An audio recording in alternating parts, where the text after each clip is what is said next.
I know some people love white cars. I've never been a big fan of white cars, but I will say that this is a decent looking car compared to the old Leafs, which I thought were frankly hideous. I love quirky cars. I drive a Smart. I've driven an i3, or used to own an i3. So I do love kind of quirky looking fun cars, and so I do respect that, but the Leaf historically has not been one of those. But I do think that this one looks fine, just futuristic enough that you feel like you're driving something cool, but traditional enough that you don't give up anything at all.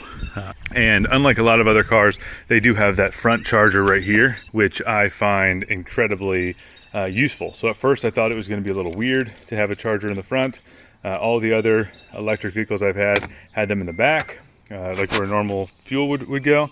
But it's often very convenient to just pull up and be able to charge. And so you've got both the traditional charger here, and you've got the fast charger right here in the front.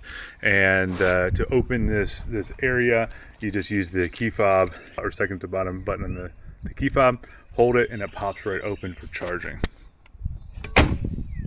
When you speak about charging though, it's also got these little 3 dots right there. That is one feature that I have to say I absolutely love. So you can be very far away from your car and it will show you the charge level. When all 3 of them are fully lit, you know the car's fully charged, and when it's charging, it'll go from 1 to 2 to 3. To be honest, normally when I try cars out, there's things that concern me with the first impression, and then after I drive it for a little while, I realize that there are quirks that I can get over, or there's upsides to some of those pieces. This is one of those cars, the very few, where I had the exact opposite opinion. The first time I drove this car, and if I would have gone on a test drive, my thought was, wow, I totally understand why somebody would want this car. It had very much that familiar drivability you'd expect from a Honda Civic. Nothing special, but it seemed to do everything just okay. One of the reasons why it's helpful sometimes to test drive a car or drive a car for a long time or longer term is because you start to realize that some of those things actually are worse. And this is one of those cars where I'm kind of feeling that way. So the longer I have it, the more I want to get rid of it. Where most cars, I may want to try something else, so I have that shiny new object syndrome issue. But as far as my actual driving experience, I just like the cars more and more. This one seems to get more uncomfortable the more I drive it. Little irritable things here or there. I don't expect a car in this price point to, drive well. Acceleration's fine, braking's not good, but not enough to really complain about. When you go around turns, the thing rolls and loses control, kind of like an SUV. So even though it feels small, low to the ground, you'd think that the battery pack would keep the weight, underneath the vehicle. It is absolutely terrible around turns. I mean, even in highway on-ramps, you almost have to go extra slow on the highway on-ramp because you can't trust that it's going to be able to take this road at the speed limit, right? So when you think like that, you start to realize that I totally now understand why people choose not to take this car. I understand why, I get why people would want it. It's got its pluses, especially at the price point. If you get one for a great deal, it's not horrible. I wouldn't mind my kids driving it for their first car, for example, or if I had a very specific use case. But I really don't think I'd go out and buy one myself, even though my first thought was, hey, this could be a great daily driver. After driving it for a while, I just keep getting that sense of, I don't want to drive it.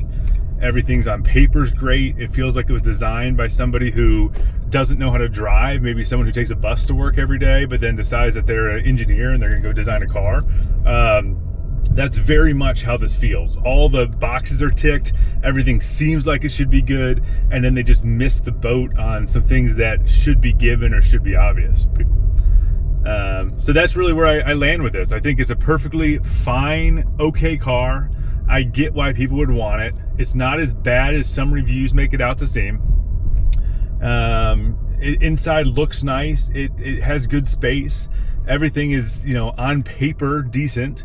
I know there's some concerns about the battery technologies and stuff like that, but outside of that kind of stuff, it is an okay, fine car.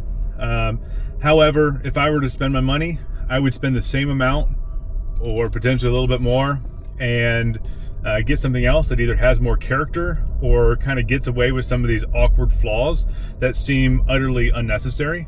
Sometimes you get a car where you say, oh, they decided to make the suspensions softer or stiffer in order to improve the handling. This isn't a trade-off discussion. This just feels like, again, somebody who doesn't know how to design a car designed it. That is generally how this feels. With that being said, everything seems fine. I would have no fears with this car. If my kid wanted to have one of these cars or my spouse wanted to have one of these cars, I would support it. That is perfectly fine. There's nothing wrong with it. There's just really nothing to really love. The camera quality isn't great, but the surround view monitor works pretty well and is pretty rare, again, kind of in this price point. Many cars you have to step up to the highest level trims in order to get that kind of functionality. There is a ton of room back here. To give an idea of the number of groceries that are back here and still plenty of room, this would normally fill up the back of a Dodge Durango. And this back is definitely larger than most mid-size SUVs, if not all mid-size SUVs. So this is one of the largest trunks that I've seen in a vehicle this size, which is pretty nice. Now, I probably sound crazy talking about how big this trunk is, but you just saw $600 worth of groceries, enough to feed a family of 5 for 2 weeks, and it only came to like right here. This is so incredibly deep. After driving this car, there's a few things I've definitely noticed in this period. One of the craziest to me is that it seems like they do all the hard things right and the easy things wrong. Two things that I don't tend to complain about, but one of them is the sound system. Okay, I've read reviews where people complain about sound systems, and I always think that they're a little like obnoxiously pushy, and they're like, oh, it's a cheap car, why does the stereo have to be good? I will say that this is the absolute worst stereo system I have heard in my entire life, and that includes cars in the $10,000 to $12,000 range. My daily driver is a Smart for 2, and the stereo system in that Smart is 10 times better than this one.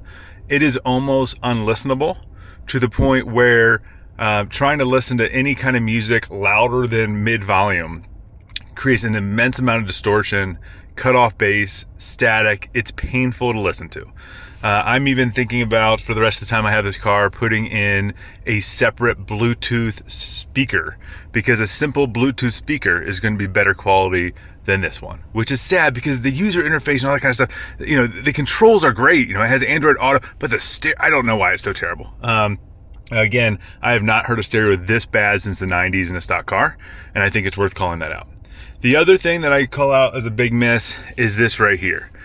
I cannot imagine that they saved money by having this jut out so far right here, right? It just juts out at this top part.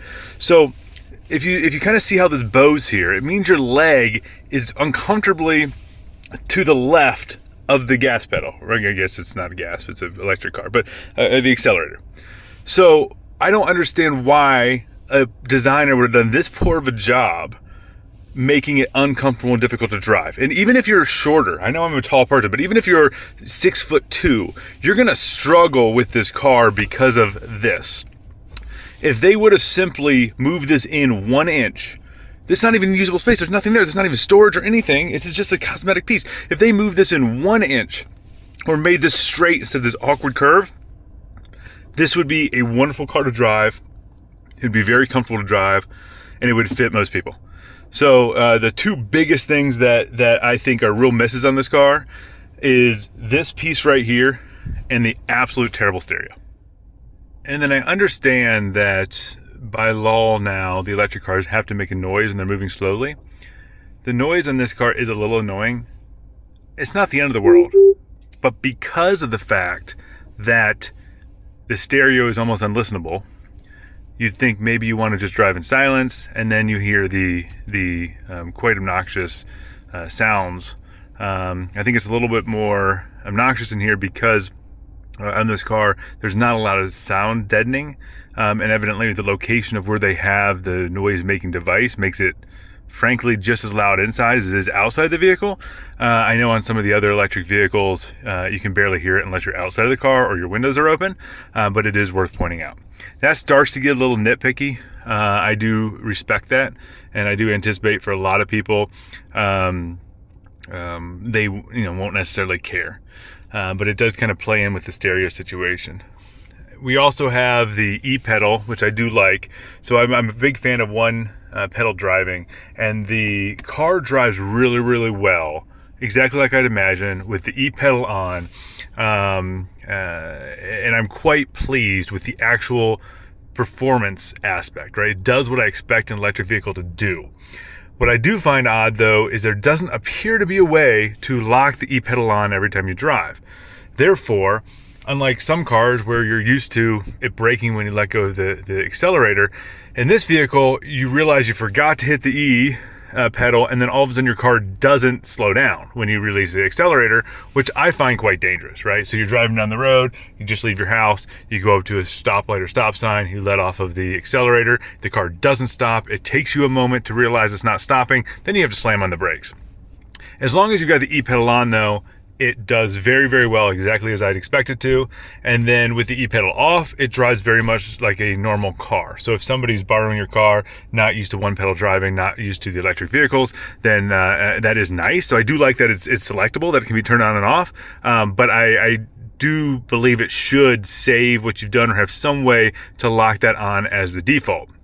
The shifter is a little weird, frankly, but I don't care. You'll get used to it over time. I don't necessarily love it, but it works fine. Push it forward for reverse, pull it backwards for drive, hit the button for park. Fair enough. Does seem like for just a few electronic devices here, we are wasting a lot of space up here, which is another design question. But at the same time, it is what it is. HVAC system is quite loud compared to other electric vehicles I've driven and owned, but it's not unbearable. It's still quieter than a normal vehicle would be. I do like that they have both USB-A and USB-C. I do like the heated seats and stuff like that work fine, and a lot of the driving technologies are pretty solid on here for the price point. So, it doesn't quite do some of the full self-driving type of capabilities of some of the other vehicles I've driven and owned, but at the same time, the steering assist, the alerts, the warnings, the cruise, those all work pretty well. I was a little surprised, given that it has all these technologies, that you don't have things like, automatic wipers. But I just understand a lot of brands choose not to make that available with some of the all the trims. Other than that, though, the seats are incredibly comfortable. The dash actually feels nice. I thought it was gonna be cheap plastic. It is cheap plastic, but it just has enough of that softer feel. I've always wanted my cheap cars to be cheap. I want them to spend the money in the mechanical parts. I don't want them to spend the money on design, but at the same time, I don't think this is bad at all. I think that it's actually quite nice for the price point. No complaints there. Visibility out the rear is pretty rough, but out the front and the sides is perfectly suitable. Besides some of the safety features and some of the technology is pretty decent. It is generally comfortable. It is not the worst car out there by any means, but that's overall my take.